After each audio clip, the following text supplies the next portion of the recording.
Հայաստանի արտաքին պարտքը Փաշինյանի կառավարման ընթացքում կրկնապատկվել է։ Կրկնապատկվել 12-ը ի՞նչ կան եղել է։ Երբ հարցնում ես ինչ արել է 8 միլիարդ դոլարն, ասում է զենք եմ գնել, հավատում եք։ Չէ, բաժանել է Նազիր Վեզիրին, ինչ բան։ Բա Նազիր Վեզիրին է բաժանել, ինչ է որ։ Իրանա տվել 7 միլիոն ինքը վեկալել է։ Այնքան բան էլ է, ասեի, հոգնե արդեն։ Արցակուրդի ձևակերպի հելի ֆրֆր ավտոբուսով, ուրախ ավտոբուսով։ Ոչ մի բան չի արել, մենակ տվել է։ Ուրեմն 4 թագավոր ենք ունեցել։ 4 հոգին իրար հետ, ընդամենը 7 միլիարդ այլ է։ 8 տարում 8 միլիարդ վրան բերել է։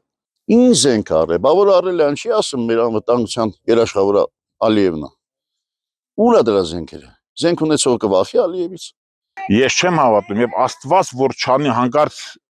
այս ընտրության նորից ընտրվի։ Մեր պետական պարտքը հնարավոր հասնի մինչև 20 միլիարդի։ Որովհետեւ ինչ արել։ Նայում ես, մենակ պարտքի վճարներ։ Մենակ մեր համայնքն էլ տարեկան 500 միլիարդ դրամա, 300 միլիարդ եթե աշխատավարձ ու պարտքի վճար։ Ահա, տես մեր յուղի ճանապարհն է։ Այս յուղի բա թաղամասը մտեք այդ գոլե բաներ։ Ջուրը հավաքի երեխեք հեծանցը ելնում է 40-ը, որ բթարի անպակաս բանը։ Ահա որ վիճակը։ Ես իրանց ասած ոչ մի բանին չեմ հավատում։ Ոչ մի բանին, ասինքն կոռուպցիան առաջվանից շատ է, որ իրանց շեշտը դրել էին կոռուպցիայի վրա։ Հետո Փաշինյանի միակ լավ բանը որ արել է, եթե ասենք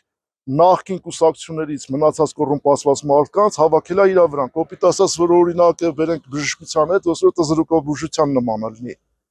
Սա ինչքան կոռումպացված մարդ կա հավաքել է կողքերը նախկիններից մնացած, որ ձայներ են ապահովել նախկին այդ կլանի համար, հիմա իրաց մոտ են, նախկիններին ինչքան էլ որ բան ասեն, արդեն մաքրված են իրանք այդ ամեն առատավոր երևույթներից։ Զենքներ չկա, այդ զենքը որ էր մենք չէինք պարտվի։ Նա մենք չենք պարտվի, ինքը դավաճանաբար հանձնել է այդ մեր հողերը։ Դավաճանաբար, սրիկաբար հանձնել են այդ հողերը։ Ինքը իր գովնակիցները, այդ 8 միլիարդը բերե բաժանել է իր շրջապատին իր տեխնապաներին, իր պատգամավորներին, ով է այդ միլիոնները։ Դա բերեք սել է մեր վզին, մեր ժողովրդի վզին, մեր ժողովրդի գալով սերնդների վզին։